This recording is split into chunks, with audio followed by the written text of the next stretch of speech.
à tous et bienvenue pour un nouvel épisode de Data Watch.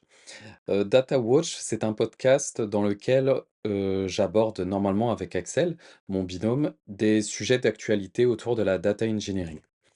Cette semaine et pour le reste, je pense, des vacances de l'été, je vais être tout seul pour animer le podcast. Donc le podcast va être un peu plus court et ce sera beaucoup de lectures au niveau de l'article, des lectures résumées.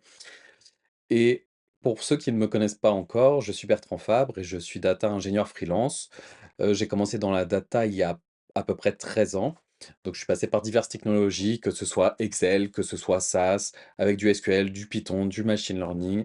Et là, en l'occurrence, je suis sur une mission plutôt sur du Google Cloud Platform, donc avec BigQuery et du SQL. Donc aujourd'hui, on va parler de 5 articles qui sont sortis récemment autour de la data engineering. Je vais commencer par par parler des 5 erreurs, qui sont souvent faites en data engineering. Je vais parler des bénéfices économiques de la mise en place d'une politique de cycle de vie du stockage. Je vais parler aussi de Snowflake Horizon. Je vais aborder le sujet de l'utilisation de la simplicité pour résoudre les problèmes et pour finir, j'aborderai un article des différentes techniques de data modeling. Donc pour commencer, je vais parler d'un article de Daniel Beach qui aborde les 5 erreurs de data engineering. Cet article-là est sorti le 22 juillet 2024 et Daniel, dans cet article, parle de plusieurs thèmes qui génèrent régulièrement des erreurs chez les engineers. Le premier thème, c'est au niveau de l'architecture et du design. Daniel, dans son article, questionne sur, la réelle nécessité de couvrir tous les besoins futurs et possibles avec de nombreux outils data. Donc être vraiment dans le préventif. Il se pose aussi la question de pourquoi, dans une entreprise, il peut y avoir plusieurs outils de test, il peut y avoir plusieurs data stores. Donc les data stores, ça peut être Postgre, du MongoDB, CSV, et cetera. Et pour lui, ce qui est pertinent, c'est d'avoir une architecture qui est simple, avec peu d'outils, afin de réduire le risque d'erreur, les bugs, les frictions, augmenter tout simplement la productivité des data ingénieurs. Un autre thème qui a été abordé par Daniel, c'est sur, l'environnement de développement en local, donc c'est-à-dire sur sa machine. Pour lui, il est essentiel de pouvoir arriver dans une nouvelle équipe et d'avoir un environnement déjà prêt et opérationnel. Donc c'est-à-dire, on arrive dans la nouvelle équipe, on se connecte et on installe facilement les outils nécessaires. On peut facilement cloner le repo de l'équipe. On peut écrire du code directement et le tester et le débugger directement. Donc ça passe aussi par la mise en place d'une CI/CD pour livrer. Pour livrer. Daniel, sur cette partie, il termine par préciser que si tout cela, les points que j'ai abordés juste avant, ne sont pas accessibles, dans ce cas-là, il faut pas s'étonner que le code soit testé et exécuté directement en production. Moi, ça m'est déjà arrivé dans une mission particulièrement, qu'il y a pas vraiment de CI/CD, à proprement parler. C'est-à-dire que effectivement, on va packager, le développement et après on va le livrer en production. Mais il n'y a pas un vrai environnement de test où il y a des données un environnement de développement, où il y a des données, qui peuvent ressembler à la production ou pas, mais en tout cas, avec toutes les tables, tous les fichiers qu'il faudrait avoir sur place dans l'environnement pour pouvoir tester. Donc c'est-à-dire que nous, à chaque fois qu'on devait faire un développement, on testait directement sur les données de prod, ce qui peut arriver, mais pour le tester, il fallait aussi qu'on mette en prod le script pour l'exécuter en prod. Donc je vous laisse imaginer si jamais on faisait des corrections sur des scripts qui sont déjà en production. Un autre thème qui a été abordé par Daniel, c'est l'orchestration. À nouveau, Daniel, il va se questionner, sur le fait que les équipes aient bien un endroit, qui puisse être visuel, pour naviguer et pour identifier si tout tes pipelines, se déroulent correctement. Pour lui, il ne devrait pas être difficile d'avoir un accès à toutes les informations. Et surtout, pour lui, ça devrait pas passer par exemple, des commandes, clients. Un autre thème, c'est les tests. Même si cela, pour lui, pour Daniel, même si cela peut être un travail difficile et complexe, développer un pipeline d'intégration de bout en bout, en incluant les tests, donc c'est-à-dire d'avoir une CI complète, ça permettra vraiment de fiabiliser l'environnement de production. Et pour lui, il insiste bien sur le fait que c'est vraiment, heu, important d'avoir un environnement proche de la production. et que ça apportera, toutes les clés de la réussite des pipelines de l'entreprise. Et le dernier thème, c'est au niveau de la difficulté. Hem, Quand il parle de difficulté, c'est-à-dire, c'est au niveau des challenges du data ingénieur. Pour lui, pour Daniel, il conseille de se mettre régulièrement sur des choses difficiles. Par exemple, comme apprendre une nouvelle technologie, sans partir dans l'excès bien sûr, développer des soft skills. Derrière, je crois qu'il parlait de leadership, sur son article. Il conseille aussi de lire un nouveau livre, de faire de l'open source aussi pour se former. Et pour lui, cela peut s'appliquer vraiment sur chaque profil, que ce soit du junior, que ce soit de l'expérimenté, que ce soit du senior ou de l'expert, pour toujours se challenger et aller un tout petit peu plus loin à chaque fois. Le deuxième article que je vais aborder est un article de Umesh Patel, j'espère que ça se prononce comme ça, et qui parle des bénéfices économiques de la mise en place d'une politique de cycle de vie du stockage. Et en l'occurrence, là, il parlait aussi de Snowflake. Cet article a été publié le 29 juillet, donc je vais défraîchir un petit peu ce grand titre. Pour lui, avoir une automatisation du cycle de vie de stockage, donc c'est-à-dire avoir une politique derrière, qui soit automatisé, sera vraiment un game changer, dans l'optimisation des coûts et des usages sur le stockage. Et là, l'auteur arrive directement sur un outil de Snowflake, qui est le Storage Lifecycle Policy. Il met en avant qu'il peut y avoir des économies sur le stockage, grâce à cette à ce service-là, qu'il peut y avoir aussi une amélioration des performances, parce qu'il y a moins de données à traiter, vu qu'il y a vraiment une politique de gestion du cycle de vie. Et il y a une mise en conformité avec cet outil plus facile, avec la réglementation locale et une gestion simplifiée avec l'automatisation que l'on peut avoir via cet outil. Hem, pour moi, globalement l'article, il est assez vite résumé, mais pour moi, je pense qu'il faut pas attendre un outil pour se conformer avec la réglementation. Parce que là, il dit: «C'est vraiment cet outil-là qui va permettre de se mettre en conformité». Je pense vraiment qu'il faut pas attendre ça. Mais c'est vrai que on entend partout, que le coût du stockage est dérisoire face au prix du traitement, mais je pense pas qu'il doit être négligé. Heu, Récemment, j'ai regardé les coûts, mensuels, du stockage d'un de données, par exemple, sur BigQuery, donc sur du stockage à chaud. C'est à peu près de 20. Heu, pour moi, ça me surprend pas, énormément ce tarif. Mais je me rappelle chez un client que j'avais regardé le stockage, d'un data product. Il était à peu près de 450 téraoctets et ça augmentait de 500 gigaoctets tous les jours. Donc là, ça veut dire si on se base sur les 450 téraoctets, à l'année, ça revient déjà à 108 000 $ par an pour juste un domaine et sans prendre en compte les évolutions, donc de 500 gigas par jour. Les évolutions sont assez linéaires, hein, sur le data product que j'avais en tête. Et donc ça, c'est même sans prendre en compte ces évolutions-là. Donc juste 108 000 $ sur un data product. Donc, je vous laisse imaginer les coûts de stockage sur, plusieurs data products. Ça peut facilement atteindre le million, même le dépasser. Et donc ça, c'est sans prendre en compte les traitements qu'il peut y avoir dessus.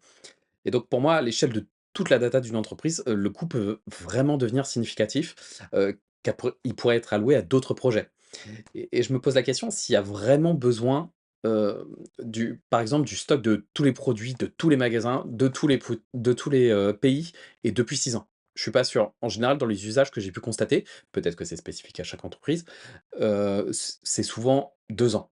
Alors, en général, on utilise surtout le stock, de l'année en cours, mais on peut éventuellement, retourner sur 2 ans en arrière, surtout pour faire un suivi aussi des ruptures.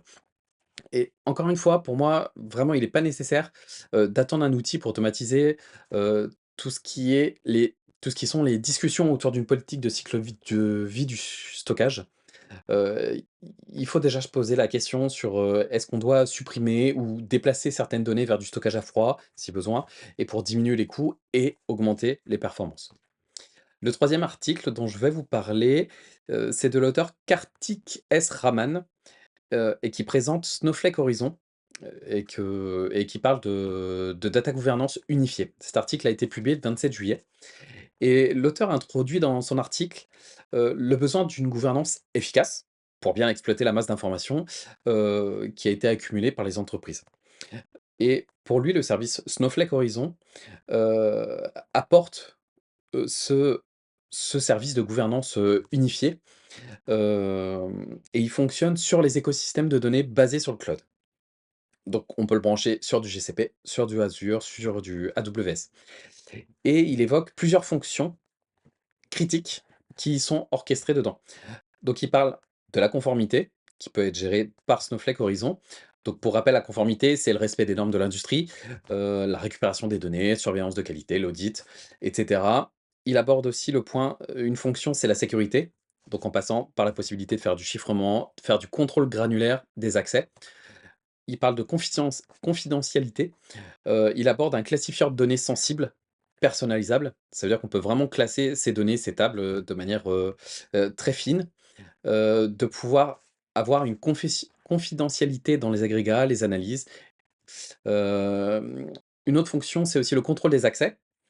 Je parlais tout à l'heure de granularité des accès, mais là, il parle de vraiment de classification automatique et personnalisée des données, pour qu'il y ait vraiment un accès vraiment très fin.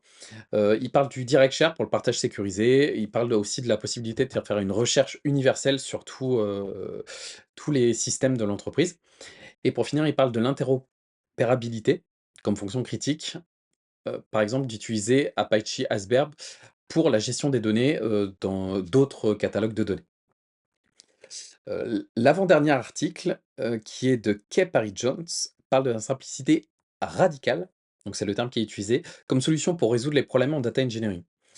Donc l'auteur présente déjà plusieurs pain points, plusieurs difficultés pour les professionnels, que les professionnels rencontrent en entreprise. Donc la première, c'est ne pas comprendre les raisons d'un échec. Pourquoi est-ce qu'une pipeline a échoué? Il parle aussi de ne pas maîtriser les coûts du cloud. Il parle du time to market trop élevé. Je crois qu'il n'utilise pas le terme de time to market, mais il parle vraiment du délai de développement qui pourrait être trop élevé. Et pour finir, il parle du besoin d'expertise, pour des outils ou des technos. C'est-à-dire que ça peut être un problème, le fait d'avoir toujours besoin d'une expertise pour utiliser des outils. Et pour lui, ces problèmes pourraient se résoudre avec l'adoption de nouveaux outils, de data quality, de gouvernance, et cetera. Mais cela pourrait ajouter encore une couche de complexité et à encore avoir un besoin d'expertise pour cela. Et pour lui, en se basant sur les réussites des software engineers, pardon, qui prend en exemple, il pense que la simplicité radicale de ces professionnels, c'est la voie de la réussite pour les data engineers. Et donc, Kyle retrace l'histoire un peu de l'approche, des professionnels de l'informatique, et il commence enfin, il passe par plusieurs étapes dans l'histoire et surtout il arrive à un moment où il présente Unix comme le système d'exploitation mettant en avant, la réussite par la simplicité. L'auteur prend une expérience, comme exemple, où il parle d'une mission. Il y avait la direction qui bloquait, les développements, enfin les possibilités en tout cas du développement, parce qu'ils voulaient absolument avoir un lineage de bout en bout sur DBT et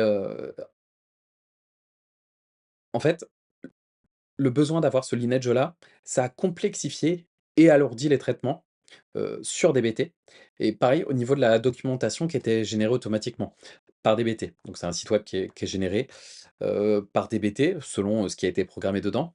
Et il disait qu'à cause de la non-flexibilité de la direction sur le point du lineage, tout était très long et c'était très difficile de pouvoir faire, bouger les pipelines dedans. Et pareil au niveau de la CI/CD sur GitHub et je crois qu'il parlait des GitHub Actions qui étaient vraiment, un peu trop lentes. Et qu'elle finit par, définir vraiment le terme de r simplicité radicale, donc le terme qui est évoqué dans le titre de l'article et qui est pour lui un état d'esprit, une philosophie et qui privilégie pardon, des solutions simples. Il liste plusieurs principes clés dans la simplicité radicale qui sont le minimalisme, le compromis, pragmatisme, réduction de la charge cognitive, rentabilité, agilité et focus vraiment sur le résultat. Le dernier article de Mariusz Kujawski, qui a été publié le 19 juin 2023, parle des différentes techniques de data modeling, pardon. Alors, c'est un article, sur lequel je suis tombé récemment. Pour ceux qui ne savent pas encore, j'utilise un agrégateur de flux RSS qui s'appelle Feedly pour avoir un suivi des articles récents. Je me suis abonné à plusieurs blogs, plusieurs, flux RSS et tous les jours, je regarde un peu les nouveaux articles qui sont sortis et je fais ma sélection. et à un moment, il est arrivé dans mon feed, dans mon flux, d'articles et je l'ai trouvé vraiment très intéressant et je me suis intéressé après que à la date et j'ai vu que l'article était déjà sorti il y a 1 an. Je me suis dit que ça aurait été dommage de s'en priver et donc je vais vous en parler aujourd'hui. Heu, L'article est dense, donc vraiment je vous invite à aller directement le lire. Donc le lien, vous pourrez retrouver le lien directement sur LinkedIn ou je pourrais vous le mettre aussi en description. Je vous invite vraiment à le lire, parce qu'il y a plein de détails qui sont vraiment très intéressants sur l'article. Mais je vais reprendre globalement les grandes idées, de l'article. Marius rappelle que la modélisation, est un processus de création et de représentation conceptuelle des données et de leurs relations dans une organisation ou un système. Donc ça, c'est vraiment pour rester sur une définition. L'auteur, lui, dans l'article, au fur et à mesure de l'article, il va présenter plusieurs techniques de modélisation possibles dans un data warehouse. Il commence par parler de méthodologie Inman. Cette, approche-là consiste à normaliser les données en plusieurs tables pour éviter la redondance. C'est-à-dire vraiment, on va pas avoir une table dans laquelle on va avoir tous les libellés, tous les descriptifs de chaque champ. On va avoir une table de dimension donc séparée qui va reprendre un ID, qui va être dans la table de fait, de la table principale et qui, elle, va avoir des descriptions et dans ce cas-là, on fait une jointure si on veut récupérer certains champs. Et cette approche aussi, favorise la création de data mart. Je vous invite aussi à aller sur le blog de Data Yoka, j'ai fait un article, qui parle de data mart. Il parle aussi de data vault. C'est une approche, vraiment je vais beaucoup simplifier, mais c'est une approche qui vise à avoir une structure des données qui soit évolutive, flexible et traçable et pour respecter ces principes-là, le data vault est organisé autour de 3 composants. Donc il y a les hubs, les links et les satellites. Les hubs, c'est une table dans laquelle on va historiser juste les identifiants, avec les dates au niveau de la création des identifiants et éventuellement de la modification des identifiants. On a les links. Dans cette table-là, c'est toutes les relations, ça va lister toutes les relations qu'il peut y avoir entre les différentes hubs et donc le satellite, c'est je vais pas parler de table de fait parce que c'est pas ça, mais c'est pour imaginer un peu ce que ça peut être. C'est vraiment les informations descriptives et historiques, des hubs, dans cette table-là. Il parle aussi de la one big table, donc c'est un peu, tout à l'heure je vous parlais de table, enfin d'une approche normalisée, là c'est plutôt une approche dénormalisée. C'est-à-dire que toutes les données sont au sein d'une seule et même table, ce qui permet de simplifier les requêtes, d'améliorer les perfs, et de rationaliser l'analyse de données. Et encore, améliorer les performances, ça dépend aussi. Surtout ne pas utiliser de select étoile. Mais même si cette approche, ça évite les jointures, des jointures complexes ou même les jointures de base, vu que tout est déjà dans la table, cela peut engendrer vraiment une forte redondance dans les données et ça peut aussi engendrer de la maintenance, une maintenance plus complexe et surtout en gardant en tête d'assurer une intégrité, au niveau de la donnée. Si jamais il y a déjà une donnée qui est en dur, comment, faire une reprise, d'historique, dedans, par exemple. Et l'auteur finit par parler de la méthodologie Kimball. Donc cette méthodologie, qui est peut-être plus commune pour les data engineers ou même les data analystes, ou en tout cas dans la data, c'est une méthodologie qui vise à utiliser des schémas en étoile ou en flocon, dont on entend aussi, le terme assez régulièrement. Et derrière ça, c'est les données qui sont enfin les tables enfin non, les données qui sont, globalement articulées autour de 2 principes, 2 principales tables. Il y a des tables de faits. Dans ces tables de faits, c'est là où on va stocker les événements ou les transactions avec des métriques, des mesures liées, aux informations. C'est dans cette table-là, on va inclure des clés étrangères, pour établir des relations avec des tables 2 dimensions. Ce qui est le deuxième type de table de cette méthodologie. Cette table 2 dimensions, c'est elle, j'en parlais juste avant aussi, qui contient les attributs descriptifs de la donnée. Par exemple, je vous disais, si on fait une grosse table, d'un client qui a acheté un certain produit avec tous les labels du produit, avec toutes les mensurations du produit et cetera dans la grosse table. Non, en fait, tout ce qui va décrire le produit, ça va être dans une table de dimensions où on va prendre l'identifiant du produit et on va mettre toute la description. Et dans la table, d'achat du client, on aura juste la référence à l'ID. Donc ça sera une, clé étrangère. Mariusz aussi un peu plus loin dans l'article, aborde, les slowly changing dimensions, qui sont des méthodes de gestion de l'évolution des données. Comment est-ce qu'on va mettre à jour, comment on va faire vivre la donnée et je vous invite à écouter un podcast qu'on avait pu faire avec, Julien Hureau, sur le slowly changing dimensions. Je crois que c'était peut-être le 8 ou le 7, de DataWatch. Et pour terminer, l'auteur expose différentes stratégies de chargement des données. Donc il évoque la stratégie en full, c'est-à-dire que toutes les données sont remplacées à chaque chargement. Il y a la partie incrémentale où on va juste insérer les nouvelles données et il y a la partie delta où on va aller modifier, les données existantes si jamais il y a un changement ou insérer de nouvelles données. Eh bien, je vous remercie beaucoup de votre écoute. Si vous souhaitez, suivre DataWatch, le podcast est disponible sur YouTube, il est disponible sur Spotify, il est disponible aussi sur Apple Podcast. Si vous avez des questions par rapport au sujet que j'ai pu aborder dans l'épisode, vous pouvez les mettre en commentaire et je me ferai un plaisir de pouvoir y répondre. Pensez aussi à la notation qui nous permettra de remonter dans les algorithmes et de ressortir, un peu plus pour les personnes qui pourraient être intéressées. Je vous souhaite de bonnes vacances et je vous dis à la semaine prochaine.